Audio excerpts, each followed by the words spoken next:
baik-baik saja. Oke, kita ketemu lagi, berjumpa dengan saya Misal. Hari ini saya akan menjelaskan tentang materi geografi kelas 11, yaitu tentang flora dan fauna di Indonesia ya. Oke, kita akan membahas yang pertama tentang kompetensi dasar yang kita pelajari pada hari ini adalah menganalisis sebaran flora dan fauna di Indonesia dan dunia berdasarkan karakteristik ekosistem. Nah, sedangkan tujuan pembelajaran kita hari ini adalah siswa dapat menganalisis persebaran wilayah flora dan fauna di Indonesia. Yang kedua adalah siswa dapat menganalisis ciri-ciri flora dan fauna di Indonesia. Dan yang ketiga, siswa dapat menjelaskan penggolongan hutan di Indonesia. Oke, di pertemuan pertama sudah saya jelaskan tentang persebaran flora fauna di Indonesia dan beberapa hal yang terkait dengan faktor hambatan dan penyebab dari persebaran flora fauna di Indonesia. Nah, kali ini saya ingin menjelaskan tentang persebaran wilayah flora dan fauna di Indonesia dan lain-lainnya. Oke, sudah siap kan? Oke, kita mulai dari yang pertama, yaitu persebaran flora di Indonesia ya. Kita mulai dari flora Indonesia bagian barat. Oke, kita lihat. Ini wilayah Indonesia Barat termasuk iklim AF atau curah hujan lebih dari 100 mm per bulan. Jadi di flora Indonesia bagian barat ini cirinya adalah yang pertama kaya akan curah hujan ya. Yang kedua, di wilayah ini banyak terdapat hutan hujan tropis ya, seperti di gambar ini adalah hutan hujan tropis ya. Yang ketiga, jenis flora yang ada di kawasan Indonesia bagian barat ini dicirikan dengan pohon yang berbatang tinggi, berdaun kecil dan rindang. Nah, ini daun-daunnya kecil tapi rindang ya, bahkan membentuk apa yang dinamakan kanopi ya. Oke, contohnya karet ya, kapur barus atau kapur, kemenyan, pohon ranti, mahoni dan sebagainya. Nah, ini adalah contoh hutan atau flora Indonesia bagian barat.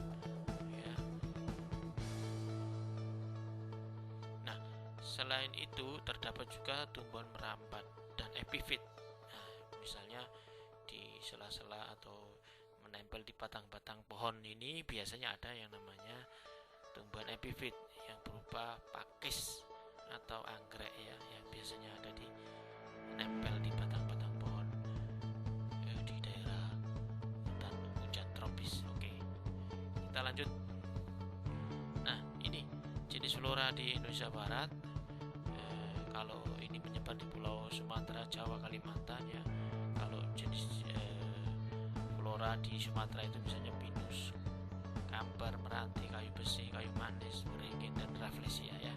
Ingat, bunga rafflesia yang digambar ini ciri dari bunga di Indonesia Barat, tepatnya di Sumatera ya. Flora yang dibudidayakan markisa, rambutan, duku, durian, manggis, kemenyan, salak, bambu, karet, kelapa sawit dan rotan. Sementara di Jawa, jenis flora yang dominan adalah jati, meranti, mahoni, beringin, pinang, bunga anggrek dan bugenvil ya. Kemudian nangka, ini flora yang dibudidayakan, misalnya nangka, tumbuhan jamu ya, jarak, nina, jambu, durian, salak dan cempedak ini yang dibudidayakan atau yang ditanam oleh manusia. Dari Kalimantan, ini flora yang tumbuh sendiri misalnya ramin, kamper, meranti, besi, celuntung, bakau, pinus dan rotan. Sementara yang dibudidayakan oleh manusia atau pekebun adalah langsat, rambutan dan durian. Nah, ini adalah jenis flora Indonesia Barat yang dominan di Indonesia Barat ya. Nah, sekarang kita berinjak ke flora Indonesia bagian tengah ya. Ini dengan kriteria atau ciri wilayah Indonesia bagian tengah termasuk iklim AM. AM artinya adalah hutan musim dengan ciri curah hujannya adalah 60 mm sampai 100 mm per bulan. Nah, yang kedua cirinya adalah flora ini di Indonesia Tengah merupakan daerah peralihan antara Indonesia Barat dengan Indonesia Timur ya. Nah, jenis flora yang di Indonesia Tengah yang sangat menonjol adalah hutan musim atau hutan jati. Nah, seperti tadi di Jawa berarti juga ada yang termasuk punya ciri khas seperti di Indonesia Tengah ya. Dengan ciri sebagai berikut pohon jati ya. Yang pertama, pohon lebih rendah dari hutan hujan tropis. Ya, dari misalnya jati itu dari kamper lah, kalah tinggi ya dengan kamper dan sebagainya yang tadi di wilayah Indonesia Barat ya. Pada musim kemarau daunnya gugur. Nah, ini cirinya atau meranggas seperti di gambar ini. Jati biasanya pada musim kemarau menggugurkan daunnya. Nah, pada musim penghujan mulai bertunas. Jadi ketika hujan bertunas lagi atau kembali berdaun lebat lagi ya. Itu ciri dari pohon jati atau hutan jati, oke ya. Nah, jenis-jenis flora di Indonesia Tengah itu seperti di Sulawesi ya. Jadi kalau tadi Sumatera, Kalimantan, Jawa itu adalah di wilayah bagian barat, maka di bagian tengah ini wilayahnya adalah Sulawesi, Nusa Tenggara, dan Maluku ya. Nah, pohon jenis flora di daerah Sulawesi misalnya eboni, kayu besi, pinus, kayu hitam, rotan, dan beberapa jenis bunga anggrek. Nah, itu yang tumbuh sendiri di hutannya. Sementara yang dibudidayakan atau ditanam oleh manusia misalnya markisa, jati. Ini di Sulawesi juga ada jati ya, selain di Jawa. Kemudian di Nusa Tenggara itu ada jati juga ada, sandalwood, akasia, cendana, dan beberapa jenis bunga anggrek. Ini jadi anggrek liar ini ya, tumbuh di hutan. Tapi juga ada di wilayah kemanusiaan misalnya lada, sorghum, coklat, cengkeh, salak, dan jeruk bali. Nah, asik kan jeruk bali ya. Nah, sementara di Maluku jenis flora yang ada misalnya sagu, meranti, kutasa, kayu besi, lenggua, jati, kayu putih, dan anggrek. Lah ini kalau di Maluku ini sagu liar ya, ternyata bisa tumbuh sendiri dan bisa dikonsumsi. Tapi juga ada yang sagu ditanam oleh manusia atau di kebunnya. Gandaria juga demikian, kayu putih juga itu merupakan perkebunannya, yang ditanam oleh manusia. Oke. Nah, sekarang flora Indonesia Timur, apa cirinya di Indonesia adalah curah hujannya rendah atau kurang dari 60 mm per bulan. Nah, pada wilayah Indonesia bagian timur banyak terdapat sabana dengan ciri-ciri padang rumput, terdapat semak belukar dan pohon-pohon rendah. Nah, maka dari itu di Indonesia juga ada sabana stepa ya. Mungkin bayangan kita kalau lihat sabana padang rumput di Amerika Selatan, ternyata di Indonesia juga banyak sabana ya. Oke. Nah, jenis flora yang tumbuh secara alami di wilayah Indonesia bagian timur sama dengan flora yang di benua Australia, yaitu pada rumput tadi ya. Karena sebelum zaman glasial Indonesia Timur satu daratan dengan Australia karena satu lempeng, yaitu lempeng Australia ya dulunya ya. Jenis flora khas Indonesia Timur antara lain pohon rasa, mala, dan eukaliptus ya. Oke.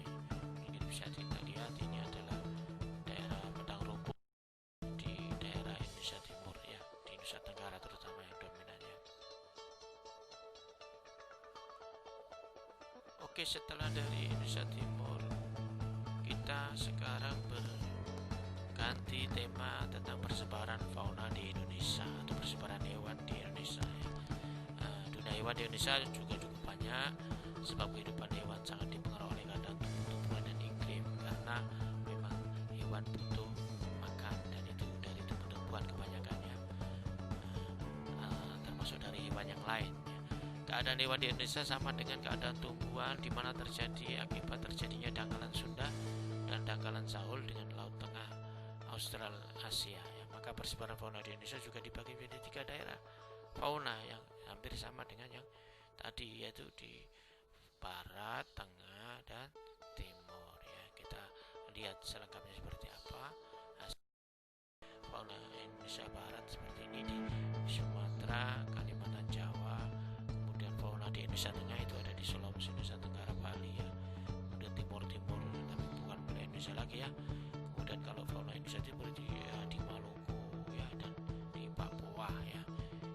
Nah, kita jelaskan satu-satunya. Ciri-ciri fauna Indonesia bagian barat. Yang bagian barat ini mamalia berukuran besar, misalnya gajah Sumatera, lepas Maximus sumatrensis ya, anteng, harimau Sumatera. Ini adalah mamalia ukuran besar di bagian barat. Banyak jenis primata, misalnya orangutan. Ini jenis-jenis primata. Kemudian kera, ini termasuk jenis primata. Warna bulu kurang menarik dan tidak beragam. Ini di bagian barat ini warna menarik atau beragam seperti di Indonesia Timur ya. Contoh burungnya di wilayah barat adalah rangkong, murai ya. Di samping burung-burung yang lain ya. Nah, ini fauna di Indonesia bagian barat. Kalau di Sumatera ini bisa dibaca, ini kalau saya baca, waduh, enggak selesai nanti ya. Selesainya lama maksud saya. Itu gajah, harimau dan lain-lain. Ini hewan budidaya yang diternak oleh manusia, kambing dan lain-lain, bisa dibaca di sini. Kemudian hewan yang dilindungi ini seperti burung beo dan yang lain-lain di sini ya. Terutama ikon di Kalimantan adalah orangutan, siamang ya. Ini adalah khas Indonesia, orangutan ini. Kemudian di Jawa, kalau di Jawa ini ada hewan liar, ada harimau, badak, tapir dan sebagainya, dan lain sebagainya. Kalau yang diternak manusia ya sapi, kambing, rusa, kerbau dan domba. Sementara hewan yang dilindungi ada namanya merak hijau, rangkong, ada malu-malu, banteng dan sebagainya. Nah, di Kalimantan itu juga ada harimau, orangutan ya. Memang orangutan ini khas Kalimantan ya. Kemudian yang hewan budidaya sapi, kambing seperti daerah yang lain. Kemudian yang dilindungi pantai, burung beo, buaya dan sebagainya. Oke. Nah, ciri fauna daerah peralihan sekarang ya.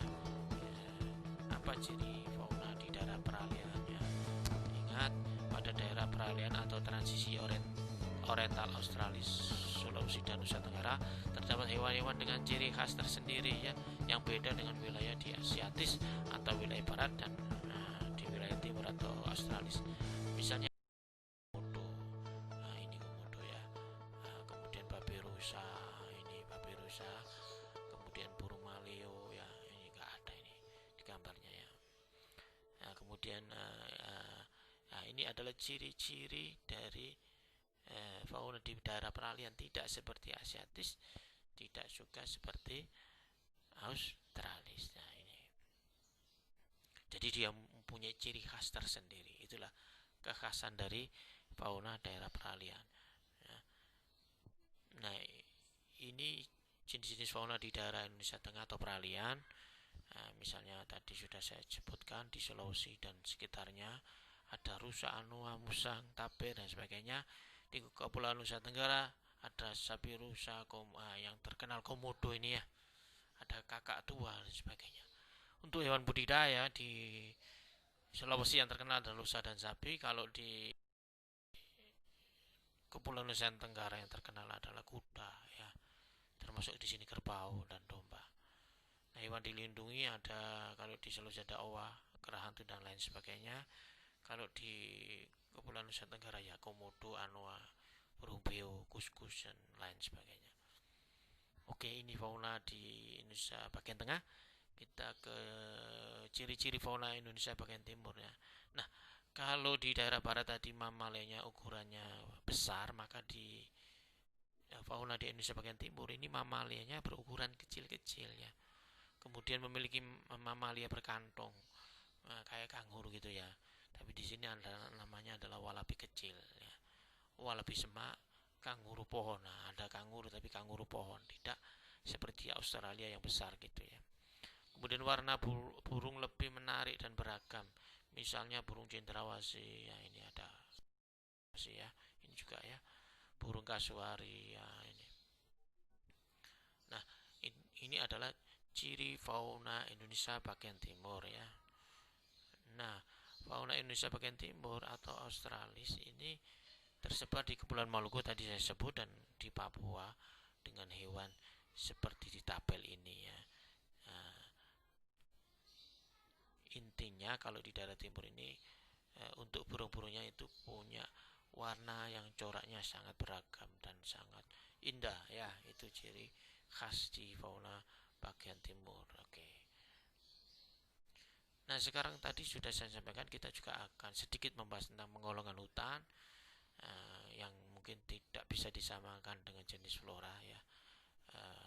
Yaitu di hutan itu ada istilah jenis tumbuhan, yaitu hutan homogen ya. Jadi berdasarkan tumbuhannya hutan itu ada yang istilahnya hutan homogen, ada yang hutan heterogen ya. Nah, mungkin kalau hutan homogen itu misalnya hutan jati misalnya, tapi ketika bicara ya, hutan heterogen ya di dalamnya tidak hanya hutan, tidak ada tanaman jati ya, di situ ada kamper, mungkin ada rotan jadi satu, itu ya berarti heterogen. Kalau berdasarkan ketinggian tempat itu ada hutan pantai, ada hutan rawa, ada hutan dataran rendah, atau hutan pegunungan. Nah, ini berdasarkan tempat, seperti kalau di pantai kan hutan bakau gitu ya, atau di rawa juga ada hutan bakau. Nah, keadaan iklim itu ada istilah hutan hujan tropis yang tadi disebutkan di depan, ada istilahnya AF ya. Kalau hutan musim AM, kalau hutan iklim sedang itu tadi disebut adalah AW ya, yaitu di daerah Nusa Tenggara. Nah, manfaat dan tujuannya hutan itu ada yang hutan dibuat memang sengaja untuk produksi, jadi ada hutan lindung biasanya ya, dilindungi pohonnya, kemudian hewan di dalamnya juga dilindungi. Ada juga hutan rekreasi ya, memang dijadikan tempat rekreasi, dan ada hutan suaka alam, ini terutama untuk hutan lindung juga ya, tetapi lebih identik dengan mungkin perlindungan pada hewan tumbuhan yang ada di sana ya. Oke, kita lanjut. Nah, ini jenis hutan di Indonesia tadi ya, atau hutan musim ya, seperti ini. Ini banyak di Jawa dan Sulawesi tadi. Kemudian hutan hujan tropis yang banyak di Kalimantan, Sumatera. Kemudian hutan bakau. Nah, ini hutan bakau di pantai-pantai yang saya sebut tadi ya, dan rawa. Kemudian ada hutan sabana yang saya sebut tadi di daerah Nusa Tenggara yang terbanyak. Nah, ini terbentuk karena apa? Ya, mungkin kalian analisis ya, mengapa ada hutan sabana di daerah Nusa Tenggara, kira-kira apa ya? Nah, oke. Nah, manfaat hutan. Banyak sekali manfaat hutan bagi kehidupan kita, manusia, dan sekitarnya, mungkin hewan dan lain-lain sebagainya. Yaitu satu, menyimpan serta mengatur persediaan air, sebab akar-akar pohon dapat menghambat dan menahan jalannya air yang masuk dalam tanah. Yang kedua, mencegah erosi dan tanah longsor, karena akar-akar pohon memiliki daya ikat terhadap butiran-butiran tanah. Nah, ini pentingnya hutan itu seperti ini ya. Yang ketiga, menghasilkan bahan mentah untuk industri dan bahan bangunan. Ingat, rumah kita banyak mengambil kayu. Dan kayunya dari mana ya? Dari hutan ini ya. Oke, manfaat yang lain adalah yang keempat, mengurangi polusi udara, karena mungkin kita tahu yang namanya pohon itu daunnya menyerap yang namanya karbon monoksida atau kotoran yang ada di udara berupa karbon ya. Tapi pada pagi hari sampai siang hari, kalau malam hari dia malah mengeluarkan karbon. Yang kelima, menyuburkan tanah, karena daun-daun yang berguguran dapat membentuk humus tanah. Ini jadi daun-daunnya berguguran bisa jadi humus. Yang keenam, menjaga keseimbangan air tanah, karena curah hujan yang jatuh di daerah hutan akan lebih banyak menjadi pengisi air tanah. Lah, inilah luar biasa peranan hutan.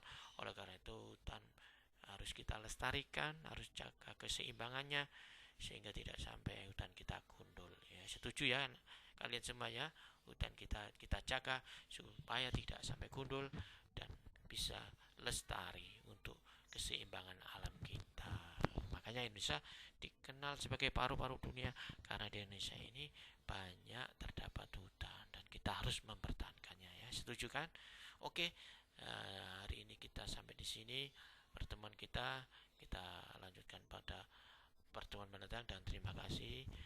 Kita akhiri dengan bacaan alhamdulillah, alhamdulillahirabbil alamin, subhanakallah bihamdika, asyhadu an la ilaha illa anta, astaghfiruka wa atubu ilaik. Kita ketemu pada video mendatang. Terima kasih. Assalamualaikum warahmatullahi wabarakatuh.